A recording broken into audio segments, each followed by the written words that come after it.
Rights of guarantee और surety, rights of guarantor और surety होता है बेटा, और ये सामने रहा सवाल। ओके, आई थिंक ये सवाल हमारा पूरा हो गया था। Right of investigation, right to withdraw, right to security. आज हमारा ये वाला सवाल स्टार्ट होगा। तो the question of the day is explain how a surety will be discharge from his liability. लिखना शुरू कर दीजिए। आज का सवाल ये है बिजनेस लॉ के अंदर। डियर स्टूडेंट जो रिलेट जिन्होंने अभी ज्वाइन किया है उनको मैं बता दूं कि इस वक्त हम ये पढ़ रहे हैं how a surety will be discharge from his liability, कि कोई भी श्योरिटी किस तरीके से अपनी जिम्मेदारियों से डिस्चार्ज हो जाएगा। सही है। बिजनेस लॉ की एक एक्स्ट्रा क्लास होगी 1:30 बजे इतवार को, सिर्फ 40 मिनट की एक एक्स्ट्रा क्लास होगी 1:30 बजे इतवार को। उसमें इसमें आपको आईडी पासवर्ड दे दूंगा। आप में से वो बच्चे जिन्होंने लेट ज्वाइन किया था और वो सिलेबस के हवाले से परेशान है, एक वो बच्चे उसको क्लास को ले सकते हैं। दूसरे वो जो समझ में उनको नहीं पता कौन सा सवाल हुआ है कौन सा नहीं हुआ, तो उस 40 मिनट में मैं ये करूंगा कि मैं तमाम वो क्वेश्चंस की लिस्ट डाउन करके आपको बता दूंगा कि सर ये सवाल हमारे हो गए, ये सवाल आपके हो जाने चाहिए। तो थोड़ा सा चीज़ों को लाइन अप करेंगे हम। ये इस वक्त इंशाल्लाह संडे को हम ये क्लास रख रहे हैं। प्लस ये कि सारा काम जितना भी लॉ में, कम्युनिकेशन में, इकोनॉमिक डेवलपमेंट में और मैनेजमेंट में जो भी काम हुआ है सबको हम क्या करेंगे, शुरू से अभी तक का जितना भी काम है सबको सारे आंसर्स को वीडियो बना के वो हम बच्चों को देंगे, ताकि अभी तक अगर किसी का कुछ भी काम मिस है तो वो उसके पास प्रॉपर हो जाए, ठीक है ना। लेकिन उसके बाद आपकी जिम्मेदारी है, बार बार ऐसा नहीं होता, अभी हो जाएगा इंशाल्लाह। क्योंकि अब जितना वो गुजरेगा बर्डन हमारे ऊपर बहुत ज़्यादा बढ़ेगा, आप पर भी बढ़ेगा ज़ाहिर है बर्डन, क्योंकि अब नए सेक्शंस लगेंगे, उसमें बच्चे आएंगे, ठीक है। अच्छा, हेडिंग 6 तक हुआ था, ओके। निम्रा कह रही हेडिंग नंबर 6 तक हुआ था, जरा देख लेते हैं। हेडिंग 6 थी आखिरी, ठीक है। अब आपने सवाल लिख दिया नया, explain how a surety will be discharge from his liability, ठीक है जी। तो आपने हेडिंग डाल दी discharge of surety from liability. आप लोग जरा प्रेजेंट लगा दीजिएगा चैट में ताकि मुझे पता चल जाए, एक रिकॉर्ड मेंटेन होता रहेगा। सर पिछली बार आपने बिना इन्फॉर्म करे क्लास ले ली, सैन इमरान वाली, मैं कहीं चला गया था, फिर पता चला कि आप क्लास कंडक्ट कर रहे हैं, ओके। ग्रैंड टेस्ट भी लेंगे इंशाल्लाह वो वक्त आने पर, लेकिन मैं अभी आपको पहले से इन्फॉर्म कर रहा हूँ कि संडे 1:30 बजे एग्जैक्टली क्लास होगी। वो क्लास मैं अभी शेड्यूल कर दूंगा, एक आध दिन में उसका आईडी पासवर्ड यही रहेगा, वो मैं आपको दे दूंगा, ठीक है ना। तो कोई सी बात नहीं। खैर सवाल लिख लिया, ये लिख लिया होगा, मैं आपको समझाना शुरू करता हूँ। श्योरिटी जो होता है, श्योरिटी कहते हैं गारंटर को। गारंटर और श्योरिटी बात एक ही है, ठीक है। अच्छा, अब होता क्या है, जब जो श्योरिटी जो होता है उसकी जिम्मेदारी होती है, ठीक है। उसकी क्या जिम्मेदारी होती है, उसकी जिम्मेदारी ये होती है कि जब तक लोन अदा नहीं हो जाता वो भी बराबर का जिम्मेदार रहता है। जैसे ही लोन खत्म होगा उसकी जिम्मेदारी खत्म हो जाएगी। This is what happen in normal circumstances, ठीक है जी। आपने जो है लोन दिया, और जब आपने लोन किसी को दे दिया और सामने वाले ने, एक बंदे ने गारंटी ले ली, थर्ड पार्टी ने। थर्ड पार्टी की गारंटी कब तक रहेगी? थर्ड पार्टी की गारंटी जब तक रहेगी जब तक वो लोन फुलफिल नहीं हो जाता। जैसे ही वो लोन फुलफिल हो जाता है, वो बंदा पेमेंट कर देता है, तो वो लोन क्या हो जाएगा, वो बिल्कुल खत्म पजीर हो जाएगा। Following are the ways in which liability of a surety is discharge. ये कुछ तरीके हैं जिसमें श्योरिटी की जो लायबिलिटी वो डिस्चार्ज हो जाती है। अच्छा, अब इस सवाल को मजीद आगे पढ़ाने से पहले मैं आपको ये बताना चाहूंगा कि गारंटी दो तरह की होती है। एक होती है सिंपल गारंटी। सिंपल गारंटी क्या होती है कि भाई मेरी गारंटी है इस बंदे की और इतने अरसे के लिए गारंटी है, ठीक है ना, 1 महीने के लिए है, 2 महीने के लिए, व्हाटएवर। एक होती है कंटिन्यूइंग गारंटी। कंटिन्यूइंग गारंटी क्या होती है, वो एक के बाद एक ट्रांजैक्शन ट्रांजैक्शन ट्रांजैक्शन 10 ट्रांजैक्शन हो रही है, 20 ट्रांजैक्शन हो रही है, 15 ट्रांजैक्शन हो रही है, वो तमाम की तमाम ट्रांजैक्शन के अंदर उस बंदे की जिम्मेदारी होती है। सही है। अच्छा, अब ये दोनों बातें ज़हन में रखिएगा। अब मैं इसको पढ़ता हूँ। नोटिस ऑफ डिस्चार्ज, पहली हेडिंग के साथ साथ ही लिख लें, 2.5 लाइनें हाथ के हाथ लिख लें, डोंट वेस्ट योर टाइम, ठीक है। तो notice of discharge, once the creditor once the creditor has given the loan, a specific guarantee cannot be revoked, but according to Section 130 of the Contract Act, a continuing guarantee may at any time be revoked by the surety as to further transaction by a notice to the creditor. ठीक है जी, यानी एक simple अगर guarantee है वो खास अरसे के लिए है, अगर 6 महीने के लिए, 3 महीने के लिए, 1 साल के लिए, एक सिंपल गारंटी रिवोक नहीं हो सकती, एक सिंपल गारंटी रिवोक नहीं हो सकती। लेकिन अगर कंटिन्यूइंग गारंटी है, वो क्या होती है, भाई मेरी हर ट्रांजैक्शन में जिम्मेदारी मेरी है, भैया जितनी भी ट्रांजैक्शन करेगा मेरी जिम्मेदारी है। अब एक बीच में आपकी खटपट हो जाती है, आपकी जो है बोरोवर से हट जाती है, आप उसकी गारंटी से सबकदोश होना चाहते हैं, उस गारंटी से बाहर आना चाहते हैं। ऐसे हालात में आप क्या कर सकते हैं, ये कहता है कि भाई ऐसे हालात में आप ये कर सकते हैं कि आप उसको नोटिस करें कि भाई आज जितनी भी ट्रांजैक्शन होंगी मैं उसका जिम्मेदार हूं, लेकिन कल से इस फला बंदे की किसी भी ट्रांजैक्शन का मैं जिम्मेदार नहीं। आपने नोटिस लिखा और उसने रिसीव भी कर लिया, ठीक है ना, ये जस्ट मेक इट कंफर्म कि उसने ना सिर्फ रिसीव कर लिया बल्कि उसने पढ़ लिया। आप उसको फोन करें, फोन में रिकॉर्डिंग का ऑप्शन होता है, आप वो रिकॉर्डिंग का ऑप्शन दबाएं, इस तरह आपको कंफर्म होना चाहिए, ठीक है। Once the creditor has given the loan, a specific guarantee cannot be revoked, but according to Section 130 of the Contract Act, a continuing guarantee may be at any time be revoked by the surety as to further transactions। यानी कि दोबारा जो transaction होगी उसके लिए वो कर सकता है। जो माजी की ट्रांजैक्शन है, जो हो गई ट्रांजैक्शन जिसमें आपकी गारंटी शामिल है, आप एक ट्रांजैक्शन हो गई उसके बाद अगर आप चाहें कि मुझे इससे बाहर निकालो, नहीं हो सकता, ठीक है ना। यानी कि कोई भी ट्रांजैक्शन अभी उधार दिया नहीं है, आप बाहर आ सकते हैं, आप मना कर सकते हैं कि ये उधार देने की जरूरत नहीं है। लेकिन अभी अगर उधार दे दिया है, अगर उधार दे दिया फिर उससे बाहर आना आपके लिए मुमकिन नहीं है, उधार देने के बाद उससे बाहर आना मुमकिन नहीं, ठीक है ना। एग्जाम्पल ले लेते हैं इसकी, बड़ी लंबी चौड़ी एग्जाम्पल है। अच्छा, अब इसमें मैं ये एग्जांपल है, आप चाहे लिख ही लें, मैं तो बोलता हूँ आप लिख लें इसको फटाफट, 1 मिनट लगेगा। A promises to discount bill of exchange for B. A ने वादा किया डिस्काउंट करने का bill of exchange for B.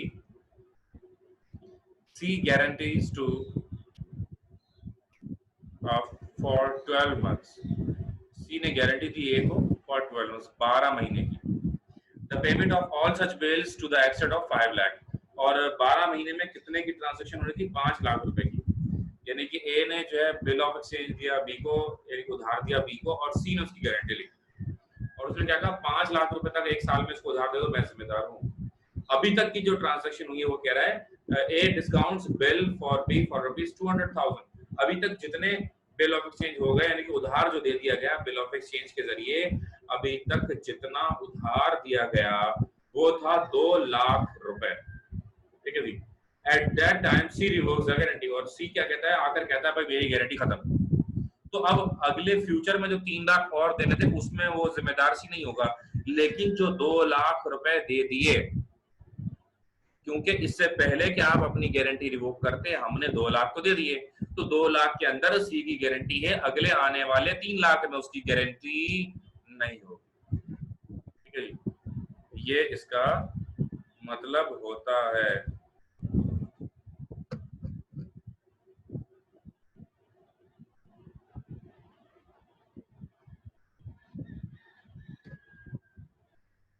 Okay,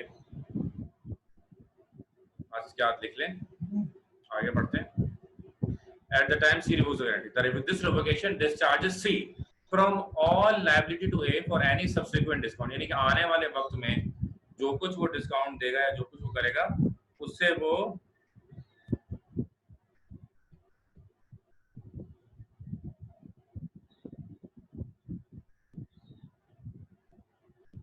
अच्छा, but C is liable for A for the 200,000 on default of B। सिर्फ 2 लाख की जिम्मेदारी होगी, बाकी की जिम्मेदारी नहीं है, ये इसमें बताया गया है। व्हाट्सएप पे मैसेजेस होते हैं ना, दफा कर देते हैं।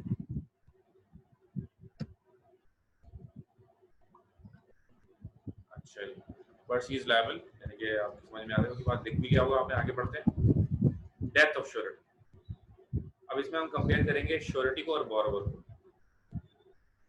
एक क्लाइंट था हमारा, तो जो मोटरसाइकिल होती है ना उसके ब्रेक वायर होते हैं, जो उसको ब्रेक वायर होती है, तो उसका कारखाना था उसका, और तकरीबन आधे कराची में कम से कम उसी की वायर होती है। तो उसको हमने लोन दिया हुआ था। तो शाह साहब थे वो, उनकी डेथ हो गई,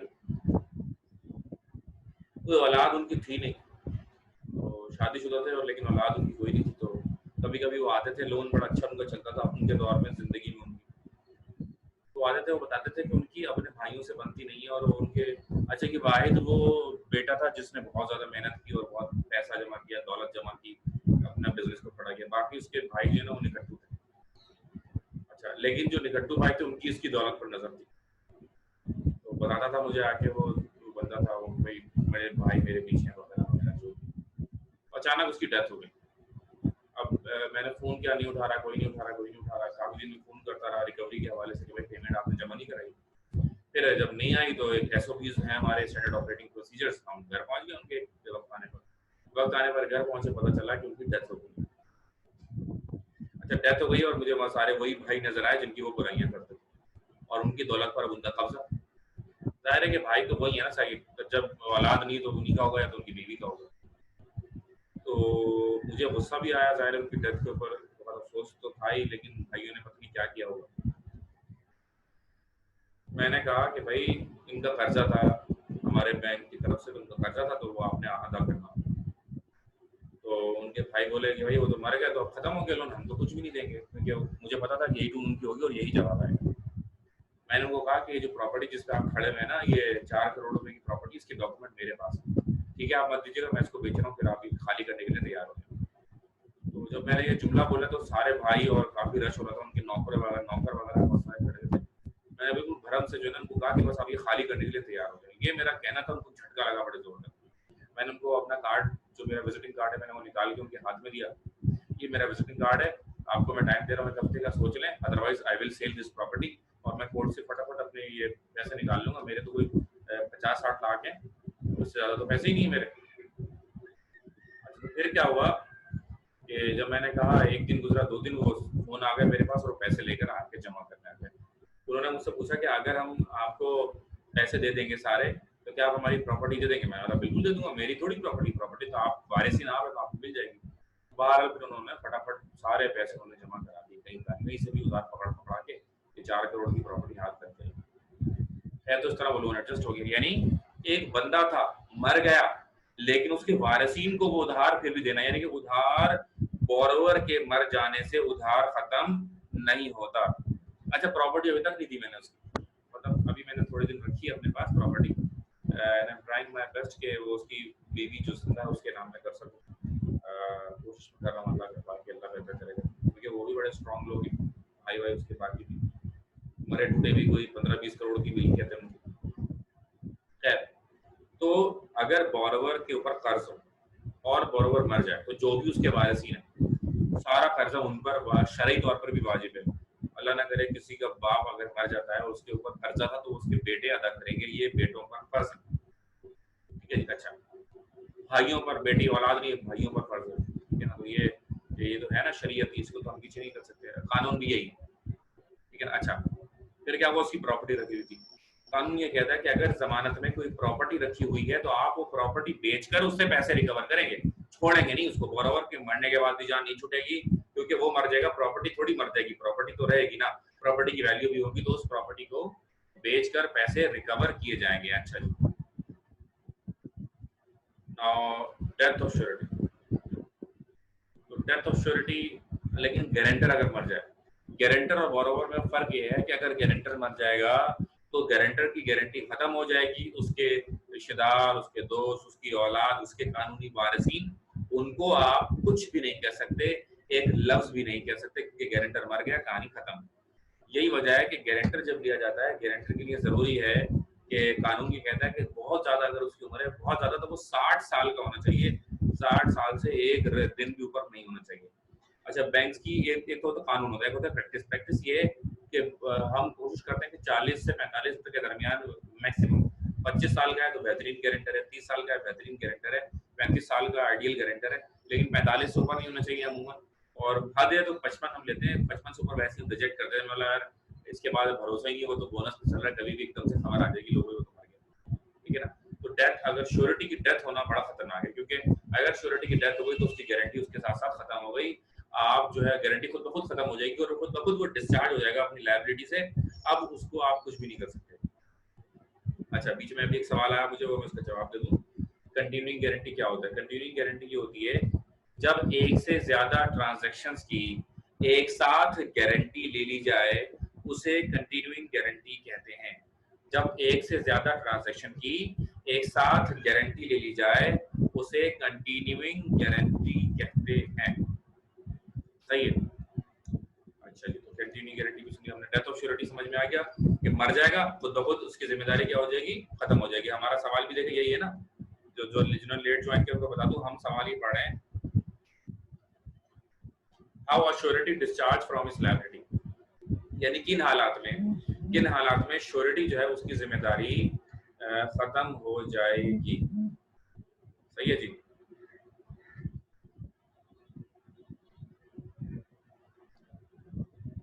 next is change in terms of contract. Number 3 मैं बता रहा हूं आपको, तीसरा तरीका कि किस तरीके से उसकी गारंटी जो है वो खत्म हो जाएगी।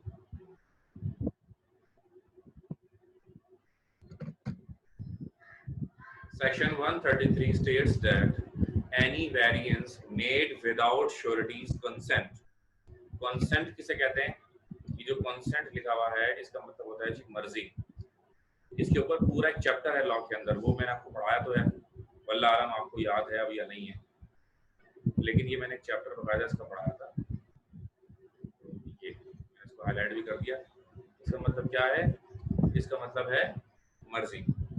सेक्शन 133 ये कहता है कि अगर श्योरिटी की, यानी कि जिसने गारंटी ली हुई है उधार में, अगर उसकी मर्जी के बगैर जो भी टर्म्स ऑफ कॉन्ट्रैक्ट हैं, अगर उसके अंदर कोई भी वेरिएंस आता है, बीकॉम पार्ट 1 में स्टैट्स में आपने वेरिएंस पढ़ा था।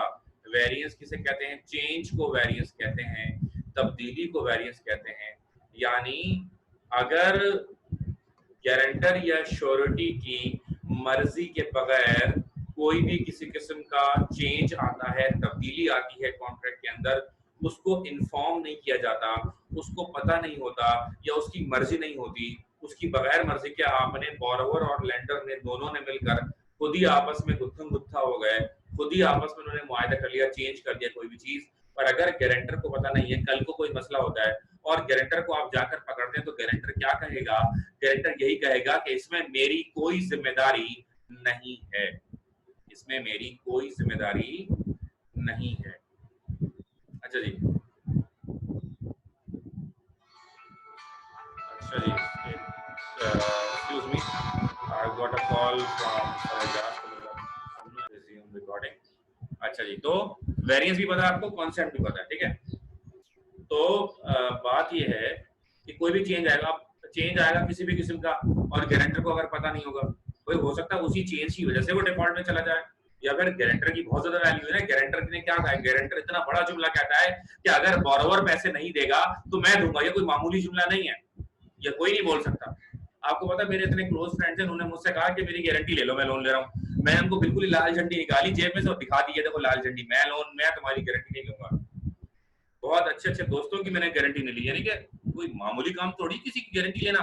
यानी कि वो 50 लाख का लोन ले रहा है, कल को वो दुबई शिफ्ट हो गया, तुर्की शिफ्ट हो गया, कनाडा शिफ्ट हो गया, अमेरिका शिफ्ट हो गया, पुलिस मेरे दरवाजे पे खड़ी है, लाओ भाई तुम पैसे दो, तुमने गारंटी ली थी। तो ये कोई आसान काम नहीं है। अगर कोई कह रहा है तो उसकी हर बात, उसकी हर कंसर्न का आपने ध्यान रखना होगा।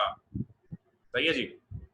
इन terms of the contract between the principal debtor and the creditor, principal debtor यानी कि उधार लेने वाला, ये प्रिंसिपल डेब्टर को भी मैं हाईलाइट अगर करूं, प्रिंसिपल डेब्टर किसे कहते हैं? असल, प्रिंसिपल मतलब असल और डेब्टर मतलब उधार लेने वाला। असल उधार लेने वाला प्रिंसिपल डेब्टर, और दरअसल उधार देने वाला जिसने उधार दिया है, दैट इज क्रेडिटर।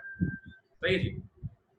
अच्छा जी, तो discharge of surety as the transaction subsequent to variance, कोई भी अगर आपने चेंज किया तो आपको खुद ब खुद जैसे ही आपने कोई तब्दीली की और अगर आपने श्योरिटी को नहीं बताया, गारंटी को नहीं बताया, वो गारंटी उसकी क्या हो जाएगी, खुद ब खुद खत्म हो जाएगी। अच्छा अभी इसमें क्या लिखा है, C guaranteed payment for goods to be supplies by B to P on 18 months credit. भाई हुआ ये था कि 18 महीने के लिए हमने जो लोन, मतलब जो हुआ था लोन जो हमने दिया था, लेंडर ने बोरोवर को जो लोन दिया था वो 18 महीने की किस्तों पर था। बाद में ये हुआ कि वो 18 महीने की जगह बोला 12 महीने में पैसे दे दो। अब अगर 18 की जगह सिर्फ 12 महीने अगर कर दिए तो फिर श्योरिटी खत्म, श्योरिटी की जिम्मेदारी खत्म, क्योंकि मैंने तो कहा था 18 महीने में पैसे लो, आप उससे बोल लो 12 महीने में दो। अब तुम जानो वो जाने, मेरा अब इस कॉन्ट्रैक्ट से किसी किस्म का कोई मेरा जो है ताल्लुक नहीं है। अच्छा अब देखें इसमें ब्रैकेट में लिखा हुआ है बैकन एंड चेस्नी 1816, तो ये 1816 में 1816 में ये कोई जो है ना कोर्ट में केस हुआ था तो उसका रेफरेंस होता है। जब भी आप कोई कानून की बुक पढ़ेंगे ना, इस तरह हर एग्जांपल के नीचे इस तरह से लिखा होता है, जितनी भी लॉ में एग्जांपल दी जाती हैं that are based on reality, वो हकीकत पर बेस करती है सारी की सारी। इस तरह ये आप देख रहे हैं। अच्छा जी आगे चलते हैं। Remission by creditor according to section 134, the surety is discharged by any contract between the creditor and principal debtor by which the principal's debtor is released। ठीक है जी। और अब ये क्या कह रहा है, रेमिशन बाय क्रेडिटर। अगर भाई रेमिशन किसे कहते हैं, रेमिशन कहते हैं जितने पैसे लेने थे उसमें डिस्काउंट दे देने को। 10 लाख लेने थे, अगर आपने देखा कि उसके हालात खराब है कोरोना वायरस की वजह से, उसका बिजनेस कारोबार बंद हो गया है और उसके लिए खराब हालात देखकर आप उसे डिस्काउंट देते हैं। 10 लाख की जगह आप ये कहते हैं कि भाई 8 लाख ले लो, ठीक है जी। 10 लाख की जगह अगर आप कहते हैं कि 8 लाख ले लो, तो ये भी क्या है, ये भी रेमिशन है। और ऐसे रेमिशन की वजह से क्या हो जाएगा, ऐसे रेमिशन के देने के बाद भी गारंटर जो है ये जो श्योरिटी उसकी जिम्मेदारी खत्म हो जाएगी। भाई आपने अगर 10 लाख ले थे, मैंने गारंटी ली थी 10 लाख की, अब आप उससे कह रहे हो अपनी मर्जी से 8 लाख, आपने मुझसे पूछा, आपने गारंटर से कुछ पूछा ही नहीं। अगर आप गारंटर से कुछ नहीं पूछते और आप एम ही अपने तौर पर सारे फैसले कर लेंगे तो कोई जिम्मेदारी नहीं होगा, नहीं होगी। ठीक है जी। अच्छा जी कंटिन्यू गारंटी मैंने एक्सप्लेन कर दिया। काशान ने एक सवाल किया है, मुज्तबा भाई बिजनेस लॉ की क्लास हो रही है।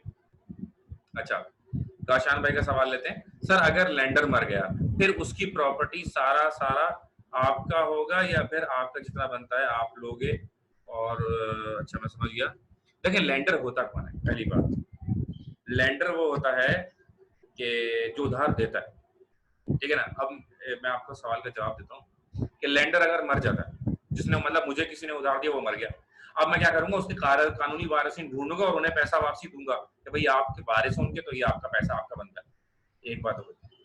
लेंडर यानी कि उधार जिसने दिया है हमें, और अगर वो मर जाता है तो हम उसके वारिसिन को सारा पैसा वापस अदा करेंगे। अगर बोरोवर मर जाता है और उसकी प्रॉपर्टी हमारे पास है तो हम सब नहीं रखेंगे, उसकी प्रॉपर्टी बेचेंगे, अपना हिस्सा लेकर बकिया पैसे उसके कानूनी वारिसिन को हैंडओवर कर देंगे। जिस तरह मैंने अभी बताया, मेरे अगर 50 लाख रुपए थे और वो प्रॉपर्टी 2 करोड़ रुपए की थी तो मैं अपने 50 लाख लेकर 2 करोड़ रुपए उसके वापस अदा कर दूंगा। लिखना है बिल्कुल लॉ का ही, और ये लिखना जरूरी है जो भी ऑनलाइन है। देखें जब मैंने क्लास शुरू की थी तो 9 बच्चे थे, माशाल्लाह अभी कुछ 14 हैं। तो बात ये कि जो भी देर से आए हैं, देर से आने वालों टाइम पर आया करो ताकि आपको किसी भी किस्म की मसले का कोई सामना ना करना पड़े। पूरा लेक्चर कोशिश किया अटेंड करने के लिए। फिक्स हमारा टाइम है 6:30 बजे, हमने एक्जैक्टली स्टार्ट किया, 5 मिनट आगे पीछे बस ज़्यादा से ज़्यादा बस, ठीक है ना। 6:30 बजे भी फिक्स है, अब हमारी क्लास ऑनवर्ड 6:30 बजे ही हुआ करेगी, ठीक है। मैंने ये भी सोचा था कि मैं मैनेजमेंट आपकी जो है ना हफ्ते को ही ले लिया करूँ, लेकिन अगर पॉसिबिलिटी मुझे मुश्किल लगती है क्योंकि सर इमरान ही आपको देर से छोड़ेंगे तो फिर पॉसिबल नहीं होगा। अच्छा जी, तो रिमिशन बाय क्रेडिटर सुन लिया आपने कि 10 लाख उसने अगर देने थे, आप उसे कहते हैं कि 8 लाख दे दो, तो गारंटी क्या हो जाएगी, खत्म हो जाएगी।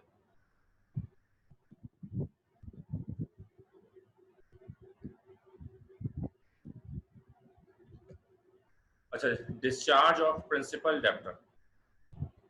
Section 134 further provides that the surety is discharged by any act or omission of the creditor, the legal consequence of which is discharge of the principal debtor.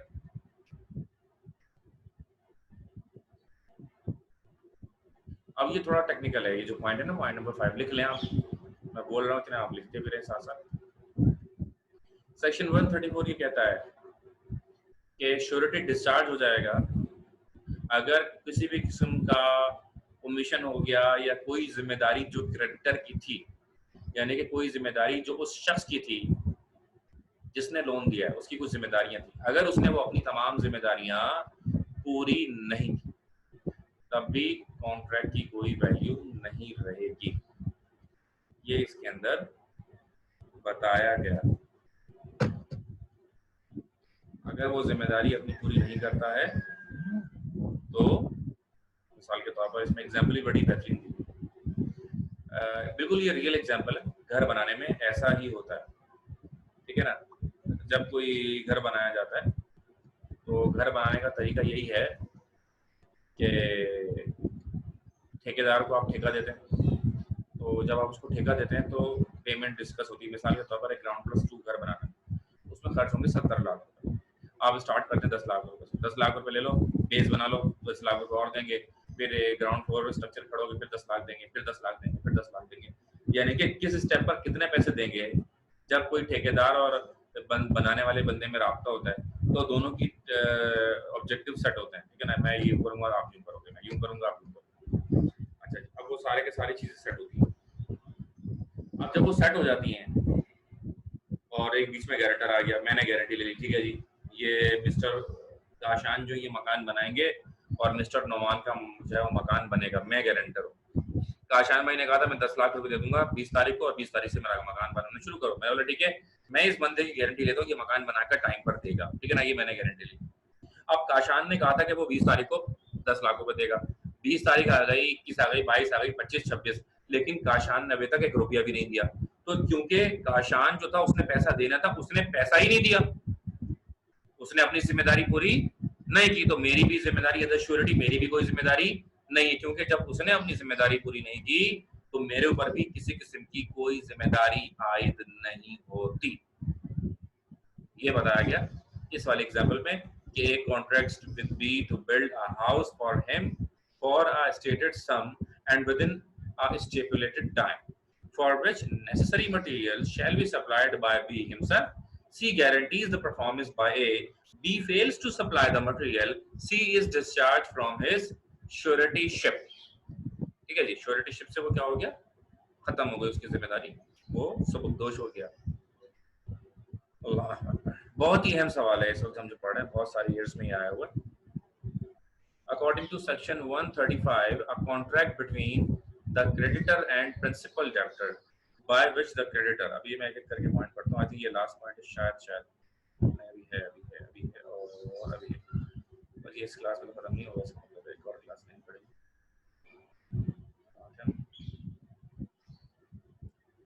Okay बेटा, ये बहुत अहम सवाल है, प्लीज आप इसको जितना जल्द हो सके जरूर याद कर लीजिएगा। लेट आने वालों को बता दूं, इतवार को 1:30 बजे 1:30 पर मेरी क्लास होगी, आईडी पासवर्ड यही होगा, 1:30 बजे एग्जैक्टली स्टार्ट होगी इंशाल्लाह। शेड्यूल करूंगा तो लिंक भी दे दूंगा।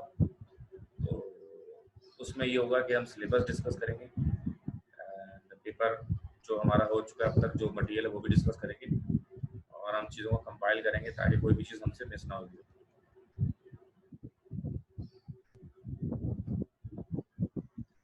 अच्छा, जिसका जो निकल गया वो मैं रिकॉर्डिंग में देख लेंगे। आगे बढ़ते हैं। Arrangements without sureties consent, arrangements without surety consent ये सेक्शन 135 कवर करता है। Contract between the creditor and principal debtor by which the creditor promises to settle the matter by giving some concession। ये 3 किस्म के अरेंजमेंट्स हैं। अगर ये तीनों में से कोई भी किसी किस्म के भी, इन तीनों में से किसी भी किस्म का अरेंजमेंट होता है जो कि श्योरिटी की मर्जी के बगैर इन तीनों में से किसी किस्म का भी कोई अरेंजमेंट होता है जो कि श्योरिटी की मर्जी के बगैर अगर होता है तो surety will be discharge from his liability. Surety क्या हो जाएगा, जिम्मेदारी से, उस लायबिलिटी से डिस्चार्ज हो जाएगा। ठीक है जी। अब ए पॉइंट नंबर ए क्या कह रहा है, promise to settle the matter by giving some concession, यानी कि लेंडर ने बोरोवर को कंसेशन दे दिया और उसमें मर्जी शामिल नहीं है श्योरिटी। उधार देने वाला उधार लेने वाले को डिस्काउंट दे रहा है और श्योरिटी कह रहा है कि नहीं मेरी इसमें कोई जिम्मेदारी नहीं है। इस सिचुएशन में क्या होगा कि क्योंकि उसकी मर्जी नहीं थी तो वो उसकी जिम्मेदारी खत्म हो जाएगी। अब गारंटर कहेगा कि अब गारंटर बोलेगा बेटा अब निकल लो यहाँ से, मेरी कोई जिम्मेदारी नहीं है, दोनों भाड़ में जाओ। अच्छा B, promises to give time to the principal debtor, promises to give time to the principal debtor, यानी कि वादा करते हैं एक्स्ट्रा टाइम देने का लेंडर को। मिसाल के तौर पर उसने जून में पेमेंट करनी थी, अगर उसको आप ये कहें कि ठीक है जी तुम जुलाई में पेमेंट कर देना, तुम्हारे हालात सही हैं, ये बात गारंटर को नहीं बताई और आपने एक महीना एक्स्ट्रा दे दिया उसको, क्योंकि आपने एक महीना एक्स्ट्रा दिया और बगैर इंफॉर्मेशन के, कंसेंट के, श्योरिटी को पता ही नहीं, तो अब जो है वो श्योरिटी इसमें किसी किस्म का जिम्मेदार नहीं रहेगा, क्योंकि श्योरिटी को आपने उसके अंदर शामिल नहीं किया। तो श्योरिटी ये कहेगा कि भाई मैं इसमें किसी किस्म का जिम्मेदार नहीं हूँ। सही है। अच्छा जी, number C, promises to not to sue the principal debtor, promises to not to sue the principal debtor। अगर वो कोई वादा करता है लेंडर कि मैं तुम पर मुकदमा नहीं करूंगा, जब आप किसी से ये वादा कर लें कि मैं जो है आप पर मुकदमा नहीं करूंगा, तो इस सिचुएशन में क्या होता है कि बस आप फ्री हो जाते हैं, जो श्योरिटी उसकी फिर कोई जिम्मेदारी नहीं रहती। सही है जी। यहीं तक इसको रोकते हैं, इंशाल्लाह नेक्स्ट मीटिंग में हम कंटिन्यू करते हैं।